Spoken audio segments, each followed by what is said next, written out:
All right, so welcome inside the scorers table. Brian Haenchen, Danny Riego, Josh Sabol, Courtney Delks here with you. Lisa Finn, Cathedral head coach, decided to stick around with us and make some picks. Josh, Danny, Courtney, and I are really good at making picks, so hopefully Lisa is able to keep up with us. I think we've got like 2 or 3 right last week. The bar is low. Great. It's great. It's really low. We're going to start in 4. We're going to go a game at a time, and then we'll circle back around and do our championship pick after we get through everybody. Homestead, Lake Central at 11 a.m. at LaPorte. Lisa, we'll start with you. I am going to go with Homestead over Lake Central. Josh? Yeah, I just think Rod Parker, my Epps, Gabby Hellstrom, too much. I like Homestead as well. Danny? Yeah, I watched the addition of Emma Royst and how she just seemed to be between the basket and Lily Graves all night. I think her defensive prowess is going to be the difference in this game. I positioned it as 10 guards, but she's the most important of the 10. Emma Royst and Homestead moves on. Court? Maya Epps and Homestead. All right, so I think it's going to be a matter of can Homestead get the score into the 60s against the Lake Central team that tends to score a little bit lower, or will Lake Central's defense be able to heat up Homestead and kind of turn it into, get them into the same situation they got South Bend, Washington? I think it's going to be the latter, and I'm leaning with experience. I got Lake Central by 5. Next semifinal game, Nolesville, Valparaiso. Nolesville 17-8, Valpo 19-7. That game's at 1 o'clock at LaPorte. We'll reverse order here, Courtney, and we'll start with you. What was the game again? Sorry, I'm trying to get out of the sun here. Oh, you're good. Nolesville and Valparaiso. Oh, Nolesville, 100%. Danny? I picked Nolesville. The reason why I picked Nolesville is because the regular season matchup wasn't played with Ava Shoemaker. I think they add that plus the role player. Cece Quigley's coming off of a game where she was 4 for 6 from the field. I like the additions. I think the easy thing to say is that Nolesville has Reagan and Tipner. But I really like their role players here, especially with the addition of Ava. The Millers move on. Yeah, I think Valpo's had a great year. I think Barnes and Gert are great players, but I think this is a whole other level of intensity. I got Nolesville. Yeah, I'm not going to really deviate. Valpo's really fun to watch. I saw them on film a couple times this year, and Barnes is really fun to watch. I coached her in the Futures All-Star game last summer, but I'm still on the Wilson Tipner train. I think they've just got something about them when it comes tournament time. So I'm going with Nolesville. Echoing what everybody else said, I'm also going with Nolesville, but I think it'll be a closer game. I got Nolesville by 7. So championship game then all started. I have Nolesville beating Lake Central by about 10, 60-50. If you want to give a score, cool. If not, just give us the team that you have winning it all. Yeah, I'm going to stick on the train of Nolesville. Nolesville, Wilson, and Tipner all the way. I think this is a really, really scary one for Nolesville. I am going to pick Nolesville in this game, but I do not think if it is Nolesville, Homestead, or even Nolesville, Lake Central, that's a walk into Gainbridge for them. I think Homestead's going to give them all that they want, but it'll be 30 wins for Meredith Tipner and IHSA postseason wins, and Reagan Wilson with riding all the momentum. I'll go with the Millers to Gainbridge. All right, moving south now. Lawrence Central 27-1 versus Plainfield 18-7. That's the first game at Southport. You got a 10 a.m. tip. Lisa, you're familiar with both teams over the years, so we'll let you start the discussion. Yeah, I mean, I think obviously, powerhouse in LC this year and just their length and their pressure. Plainfield really needs to take care of the ball. I think they've got some pieces. I do think in this game, though, I do see LC coming out on top on this one. Josh? Yeah, I love Plainfield. I love Kurt Benj. I respect him a lot as a coach. I think they're a year away. So I got LC. Danny? I have Lawrence Central advancing as well, and I have them advancing because of Layla Abdurraqib. Jayla Lampley has arguably been the best player in 25 all season, but you could also make the argument that she's not even the best 25 on her team. Layla Abdurraqib is a baller, so I've got Lawrence Central over Plainfield. Courtney? I got Lawrence Central. I don't think it's going to be close this first game. I'm going LC. I think it'll be Lawrence Central by 15. I mean, this is something that Danny, that you and I and Matthew Van Trine point out last week on the recap show. Just they won that regional championship, but they handled it like a team that had been there before, which is interesting for a team that hasn't been there before. They just kind of took it in stride. Cool, we're on to the next one. And I just think that mentality is going to prevent them from looking ahead to what lies in the nightcap. And that nightcap is going to be either Franklin 24-3, Center Grove 26-1. This is a rubber match from the regular season. They split. Courtney, we'll start with you on this one. I'm going with Center Grove. Danny? I'm going with Center Grove as well. Again, to the regular season matchup, the second one that Franklin won, I think Center Grove was uncharacteristically making mistakes on the defensive side that I think they'll fix. I don't think Clem and I don't think Clem has another 6 threes. I think they limit their opportunities from the 3-point line. I think it's going to be too much to overcome. Center Grove. Josh? I got my royal blue on. Let's go Grizzly Cubs. I got Franklin. Lisa? Both teams very solid. Both teams very well coached.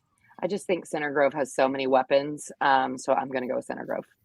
I really wanted to go with Franklin after the debacle of last week, but Center Grove has been my team from day one, so I'm gonna stick with them to get out of that first semi-state game. We'll go ahead now and pick the championship game. I have Center Grove beating Lawrence Central in a bit of an upset. There's something about that Center Grove team. They're so disciplined defensively that I think they're going to edge Lawrence Central 58-55. Lisa, what about you? Yeah, I just keep going back to just the discipline and they just do so many things right at Center Grove offensively and defensively. I think it's probably going to come down to, something towards the end, maybe the last minute or two of the game, but I'm going to go with Center Grove over LC. Josh? LC, I think they're on a mission. I love their length. I love their athleticism. I love their pace of play. And I expect them to get to Cambridge. Daniel? When talking about Center Grove earlier episodes, I talked about how they could beat you in different ways. They won in dominating fashion. They've won on the pack line. They've won outscoring you. But Lawrence Central has also shown me the same thing. They've shot the ball really well against the matchup zone that Mount Vernon presented. They've defended. They've turned you over. They've gotten Lampley to their spots downhill. I picked Center Grove earlier in the year when we were predicting. I'm changing my pick. I think Lawrence Central is going to get them. Courtney? I'm going with Center Grove. I think that Lawrence Central wears their new shoes one time. All right. Well, we're going to let Lisa go here. We've had her on now for like over an hour at this point, just talking. So, Lisa, thanks so much for joining us. Thank you, guys. Yeah, thank you. Awesome. Take care now. See you, Lisa. Josh, Courtney, Danny, you guys cool sticking around? We'll do the rest of the games. Yep. No obligation to if you don't want to, but yeah. I mean, you know what? We're so good at picking games. Like, why not? Yeah, that's what we do. Hey, Josh, so I have a question for you. Let's pause, and I'm going to do the Danny Riego here. I'm doing my best, Danny. I look up to my buddy. When you know how Franklin plays and the athletes that they have, how does that function against what LC likes to do and their press? Like, is it the type of thing where Franklin's athletic enough to find some open looks and to get by? I think if we get an LC Franklin matchup, like I think Franklin, just because of their experience, like if you look at the seniors, like they've played, I think overall their record's like 91-14 or something crazy like that. Like, so they've seen everything you could possibly think of, and actually with Lauren Clem at point guard, she settles everything down. Like, she's not going to turn it over. Scarlett Kimbrell's not going to turn it over. So I actually think that they would be able to handle the press pretty well. And I think that's what you got to do against LC. Like, if you can break their press a few times, get some layups or maybe get some transition threes, then I think you'll find a rhythm and have some success against them. And if I may plug the coaches roundtable, that's something, Josh, you weren't able to make it for that, but that's something we talked on the top, because there are in the North and the South such unique presses. Noblesville net 1-3-1, and then Lawrence Central, I think they run mostly 1-3-1, right? But like, just the length that Lawrence Central has makes them unique. The way that Noblesville runs their stuff and their personnel makes it unique. And it was interesting, Danny and Courtney, I'm not sure what you guys thought, but it was interesting hearing some different perspectives on how you attack that, how you prepare for it, and just how you beat it too. So highly encourage everybody to check that out. Well, I think and I wasn't on that one, but I think the biggest thing it's hard to replicate the length and the athleticism and the speed, because like you might be beating boys in practice, or you might be beating like your JV kids in practice, replicating the exact same pressure that you're gonna see. But a lot of times, like that length and that closing speed, that's hard to prepare for. Resuming our picks now, we're going to Class 3A, Huntington North. You open up with Hamilton Heights 24-2, Norwell 21-4. That game is a 10 a.m. start. Danny, we'll start with you.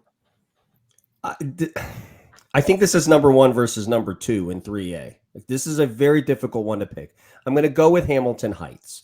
And I think I don't want to overthink this. I think I just want to go with Cameron Runner. She just seems like a kid that's been on a mission all year, whether it's her offensive output or whether it's just stories that you hear floating around the county. Kid seems to be on a mission. It's a leader. She's going to lead him past Norwell. I got Heights. Josh? I like Norwell in this game. I think they're like we said in those podcasts, like they're one of the top teams in the state. They're one of the top 6 or 7 teams in the state. They've played a really, really tough schedule. They shoot 37% from 3. They only turn it over 12 times a game, and I think that they're going to have a game plan for Runner. So I like Norwell. Court? I like Norwell as well. I think that the system and just the program that Coach Thornton has up there, they're due for winning some big games in semi-state. I love what Cameron brings to – oh, sorry, Courtney. Who's your pick? I'm sorry. Norwell. Okay. I'm also going with Norwell by 2. I love what Cameron Runner brings. Ella Hickok's a great player, and Katie Brown's having a great season too. But just the schedule that Norwell's played, like I watched them hang with Snyder for a while, and that's a tough athletic matchup that they had there. They hung with them. The score wasn't super close, but I mean for 3 quarters that was kind of a ball game in Noblesville. Feast and Felling are just having phenomenal seasons. Rossworm and Annabelle Johnson as well are having great years for Norwell. So I think Norwell wins by 2, but I think whoever comes out of that game is probably the favorite there in 3A North Semi-State. Speaking of, we're moving on now. Bremen, thank you again, Danny, for reminding me of that one versus Northwood. That game is at noon o'clock. Josh, we'll start with you. Yeah, I like Northwood. I think, if you look at just some of the numbers and stuff that we said, I think Northwood's got a little bit stronger schedule, a little bit better against some of these common opponents. So I've got Northwood. Courtney. I agree. I'm going Northwood. Daniel. Northwood has a kid by the name of Claire Payne that's averaging a double-double, but Foster and Shively have Bremen playing. They might be the hottest team on that side, and I'm going to ride the momentum. I think this will be a mild upset, but I think when you have a kid that's your central figure that's averaging a double-double that's kind of inside, I do think that some of that drop coverage and some of that congestion in the paint is going to give her a hard time. So I'm going to ride the momentum that Foster and Shively have with Bremen and take the mild upset. My picks have been stolen. Danny took my one talking point about Northwood, but I will point out that Bremen has only beaten Northwood twice since 2000 to 2001. So you can get that fun information and more with a subscription to the Indianapolis Star. I have Northwood by 5. In the 3A North Championship game for Semi-State, I have Norwell beating Northwood 65-50. Josh. Yeah, Norwell. They're too tough. Danny? Cameron Runner's not getting that far without punctuating this with a trip to Gamebridge. I'm going to go with Hamilton Heights over Bremen. Courtney? Norwell. Moving south now, you have Danville 23-3 against Bishop Chatard 19-8. That's the 10 o'clock game in Jasper. Courtney, let's start with you. I'm going Chatard. Danny? Yeah, Chatard scored 64 points against Indian Creek, which presents a lot of problems matchup-wise. I think their offense is humming. Berzai and Kasky are playing really well. And as much as I love Kaylee May, try to give her some bulletin board material here, but I think it's going to be Chatard over Danville. Watch our interview with Kaylee May on the YouTube channel. Josh? I do think that this game is going to be really, really close. I like Chatard, but the thing that really makes me a little bit nervous is that they turn it over 18 times a game and they only shoot 28% from 3, but they have played a lot tougher schedule than Danville has. But with that being said, I'm going to go with Kaylee May and Danville. Oh, nice. You're picking the upset. I have Chatard by 4. For all the reasons stated before, and it's interesting because they're such physically matched teams, but I think just the battle-tested element gets Chatard over the hump. And the way that Berzai's been playing lately, it'd be tough to bet against her. The second semifinal is at noon, and it's between Scottsburg, 22-4, Gibson Southern, 23-4. Josh, we're going to circle back to you. Yeah, we were talking about this yesterday. It's like, would you rather have a dominant front court or would you rather have a dominant back court? I think we all kind of have the same answer on that. When you get this far in the tournament, guards win games. I'm going to go Gibson Southern. Danny? No variance here. I'm going to go with Gibson Southern, but they fit the formula of a team that could represent that could win games this late in the tournament because they have the big three: Chloe Graham, Gabby Spink, and Paige Schnaus. But like we mentioned on the preview show, Ravelette and Malone scored 12 points over their average and had 21. If they're getting role player production like that, those big three are going to carry them through. I got Gibson Southern advancing. I'm rolling with the guards as well. I got Gibson Southern. Man, we're all on Gibson Southern. That bothers me. Gibson Southern. That can only mean one thing for Gibson Southern. Yeah. Congratulations to Scottsburg and Gibson Southern. We could not be any sorrier for what we have just done, ladies. Championship game, I have Chittard beating Gibson Southern by 5, 60-55. Like Danny mentioned, the Chittard offense has just been at another level. It's interesting because it's the beginning of the year. They were struggling to score a little bit, but then they had a big outburst in Monticello. They had a big outburst there in that regional game against a really, really good Indian Creek team. I think they do it again in that championship game. And lest we forget, it's a really experienced Chittard team. They've been in this spot quite a bit over the past few years. Last year, they weren't supposed to get as deep as they did. The year before that, they're a bit of a sleeper juggernaut type of team. And this year, I really like that Chittard group that they have. Danny, let's start with you. I think Paige Schnaus is a really good matchup for Caskey if we were to see this matchup. And I think she's ready. She's a 27. I think she's playing better basketball. I mentioned on the lead-up show that, or the preview show that these impactful freshmen are really making a difference. I think she is going to make the difference. I have Gibson Southern representing the south side of the state in 3A. Court? I'm going with the Titans. For anybody who doesn't know, that is Gibson Southern. Nice. Josh? Yeah, I've known Gabby Spink since she was 10 years old, and I think she's going to be going to the championship game. Got Gibson Southern. All right, now we move down to Class 2A, Logansport. Bishop Lures 17-6 versus LaPel 23-4. That's a 10 a.m. tip-off at the Berry Bowl. Courtney?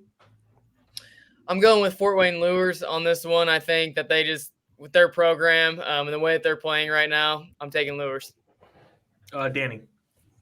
Yeah, this was the last one that I picked because I can't decide. But in the end, if you have Lanaya Wills on your team, I think that's going to be the best player on the floor on both ends. So I have LaPel in what I think will be a instant classic. Joshua? Let's see. We're 2A now, correct? Yeah, Bishop Okay. Lures 17-6 and LaPel. All right. Yeah, I'm going to go with LaPel as well. I think Willis and Pointer are too much for Lures. I think it's going to be a very competitive game, but I like LaPel in this one. I really like Lanaya Wills and Maddie Pointer's having a great year. And then we talked with Rob Hunt last week, who covers LaPel for the Herald Bulletin, and just like the progression of that team over the course of the season, the jump that Lanaya and everybody else in that team has made from year 1 to year 2 has just been exceptional. But on the other side, I mean, Lures is such a good rebounding team with Shank at 6 foot and Miley Waring at 6'2". So that'll be a really difficult out for LaPel, but I have LaPel winning by 2 o'clock. They're averaging 17 boards a game, those two, by the way. Next game, Andrean. Yeah, you got it. 13-4. People in the region are going to love it. I know. I'm killing it. And I picked Lake Central. So yeah, I went from mistaking the region with the regional to pretty good. Yeah. And Andrean 13-4, Lewis Cass 22-3 at noon. Josh? I'm going to go Lewis Cass on this. Danny? I'm going to take the upset. I'm going to take Andrean. The reason why is because I screened him and fell in love with what Maddie Walton does on both ends of the floor. I think she's an ultra athletic player that can swing that can change every possession. I think she's an impossible kid to score against, and I think her offensive output is enough to carry Andrean through it. The one thing I know about Andrean is they're going to guard you, and so I think Lewis Cass is going to have their hands full. Maddie Walton and Andrean. Court? I'm going with Andrean. I think that they're a team that nobody really knows a lot about them. I think they're going to come in and make some noise. Andrean took that lumps against a brutal November-December slate, but they're 7-1 since the turn of the new year. On the other side, Lewis Cass pretty battle-tested. Cass and Carroll and Rochester, their 3 losses. So I'm going with Lewis Cass. I think they're going to win by 10, but it wouldn't surprise me to see Andrean pull the upset. Championship game picks, I have LaPel 51, Lewis Cass 38. Josh, who do you got? Let's see. I'm going to have to go LaPel. I think they're going to be the one that's going to come out on top in this semi-state. Danny? I think LaPel returns to Gainbridge, and we'll pick that next week. But I think they're on a mission. I think they were very close last year. The orange just fell off the iron for them. But Lanaya Wills she's just too much, guys. She's just so good. So I've got LaPel over Andrean. I like the orange fell off the thing. That was good. It was I got close. The shot almost went down. It did. It was crazy. Court? 14 lures. Good stuff. Yeah, the shot that Danny's referencing was a 3-point attempt that would have won it, correct, at the buzzer by Lapel. It was a crazy shot. Shelbyville is where we're headed next for Brownstown Central 18 just kidding. That's right. Brownstown Central 18-9 versus Linton Stockton 20-6 in the first 2A South semi-state semifinal of the day. Courtney? I'm going Linton Stockton. I think that the Miners are on a mission, and I really like their squad. Danny? 5 days to prepare for Jared Remmel is going to be too much for Brownstown Central. I've got Linton Stockton. Josh? Yeah, I've coached against Jared. When you play against a Linton Stockton team, you have to be ready to go. I just think Linton's going to be too much for Brownstown Central. I got Linton Stockton by 4 as well. Brady Chambers having an awesome year. Sydney Gerald's also having an awesome year. They're both on the 2021 state championship team, and that experience goes a long way this time of year. Eastern Hancock, 24-1. Sheridan, 20-5. Noon game. Josh? I'm going to go Eastern Hancock. I just think they're too skilled. I think they got a lot of experience in really important positions, and I think Mackenzie Cook's the real deal as the freshman point guard and someone that knows a little something about playing freshman point guards and making a run. I like Eastern Hancock a lot. Who do you got in the championship game? Let's just add the championship game as you pick that second game. I think it's going to end up being Lapel against Eastern Hancock for this 2A state championship. Danny, who do you got come out of the second South semi-state semifinal, and then who do you have winning that South semi-state championship game? Yeah, Kenzie Gardner is really good and definitely worth the watch, and she's a big reason as to why Sheridan is still playing. But Eastern Hancock has been my horse in 2A kind of all along. I think they're just so balanced. And we talk about Kenzie Cook all the time, but the senior class, like Sammy Boulding makes plays, man. Ruby White makes plays. They're very well coached by Sherry Dowd. Every time I watch them, they seem to get better, and I don't think that stops now. I've got Eastern Hancock over Sheridan, which sets up Eastern Hancock versus Linton Stockton in 2A for the right to represent the South. And I'm going to pick Eastern Hancock for the same reasons. But I also think that the 5 days to prepare versus the 5 hours, I think Jared Remmel, is going to need a couple of days on that. I might pick something different if it was a week later, but the same day thing I think is going to get it. It's going to bring it down from not X's and O's to it's going to bring it down to Jimmy's and Joe's. And I think the better Jimmy's and Joe's are on Eastern Hancock. I've got them representing the South side. This guy's a quote machine today. Yeah. It's like we're reading Wooden's book. All these axioms. Axioms. You like that word. As our audience Googles what that means. Yeah. Go ahead, Courtney. I'm going Eastern Hancock. I think that they're playing really good basketball right now. And after reading Danny's book, they're like, how can I go against them? Eastern Hancock. You have them winning the semi-state final. All the way to Gamebridge. I'm the same way. I have Eastern Hancock beating Sheridan by 12. Great season for Sheridan. I think they'll be back again next year. And then the Linton Stockton thing, I don't think Sammy Boulding and Brooklyn Willis and company are ready to start softball season just yet. Moving down now to Class A, Frankfort, Union City, 14-12, Clinton Central, 24-1. Josh, you're a big Union City guy. Who you got in that game? Oh, yeah, big Union City guy. I actually Googled this. I teach history. This is what I do. I Googled Union City, and it's actually called, the nickname of it is Hub City, because apparently Ohio and Indiana, there's like a railroad that connects. So I guess they're like the Hub City. Anyway, that's not going to help them against Clinton Central. I just thought I'd throw that out there. Clinton Central. Danny? I'm just going to try to pick this Helmick versus Douglas game into existence for that reason, with no, scientific basis. I'm going to go Clinton Central. This is why we're so good. Courtney? I'm taking Clinton Central. I am also taking Clinton Central by 8. Caston, 22-3. Marquette Catholic, 22-4. That's a noon o'clock game. Courtney? Danny? Yeah, look, I said I want Helmick versus Douglas, so I'm going to pick Caston. Courtney? Caston. Sorry. Josh? Yeah, I like Caston. I think Scales and Zimpleman are too much. I like Caston here. Another softball player. I'm pro softball players. Caston wins. And then I have Caston winning the championship over Clinton Central, 46-45. Who do you guys have? Josh? I like Clinton to get to Cambridge. Danny? Yeah, I think Douglas is going to get over Helmick in this one, and not because of any. I think it's going to be because of their 4 seniors that they have in their starting lineup and their fearless freshman, Maddie Douglas. And Josh appeared on the podcast. So obviously, Caston. Courtney? I'm taking Caston as well. You could read more in-depth takes from me, at least, on IndyStar.com. Just subscribe, read the story. It's totally worth it. Totally worth it. The analysis is a lot more harder hitting, and it's coming at the front end of a long day, not at the back end as this is. New Albany we go to next. I don't know where that is, but Jacksonville is playing Lanesville there in the 10 o'clock game. Josh? I think Lanesville is just a runaway train right now. I mean, you got Crozier, you got Allen. I mean, they like we've said a lot on this podcast. They do not look and play like a 1A team. They are really tough. I like Lanesville. Danny?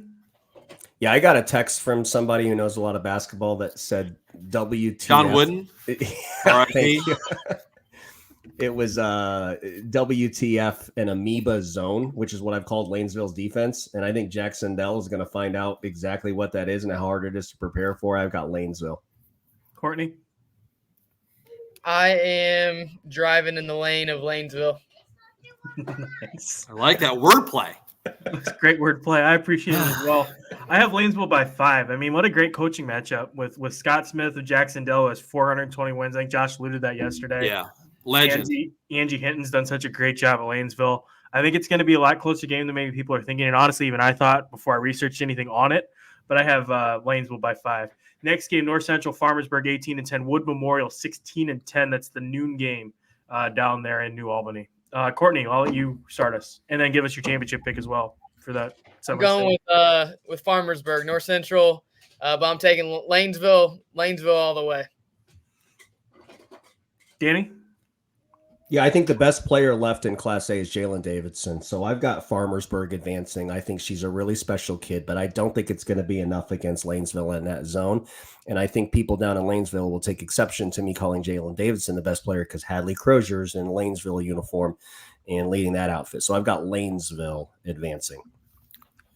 I like Wood Memorial in this game. I think, they've played 2 top 25 teams this year. They've played 3 top 64 teams this year. I think that strength of schedule is going to benefit them. I like Wood Memorial, but I like Lanesville over Wood Memorial to get to Cambridge. I also like North Central by 2 over Wood Memorial. I think it's going to be a really good game. And then in the championship game, I'm going with Lanesville and another close one, 57-50 over North Central. The picks are in. Bet accordingly, probably against us. And thank you all so much for watching. We'll have some Courtney and I might do our first show together in between some semi-state games. We're still sorting out the details, but just keep an eye out on the Twitter feed and the YouTube channel for details on that. Coaches Roundtable's up, semi-state previews up with some coaches inside there. We thank you all so much for watching. We have some fun things planned for state championship week, and we'll talk to you at some point with the group together.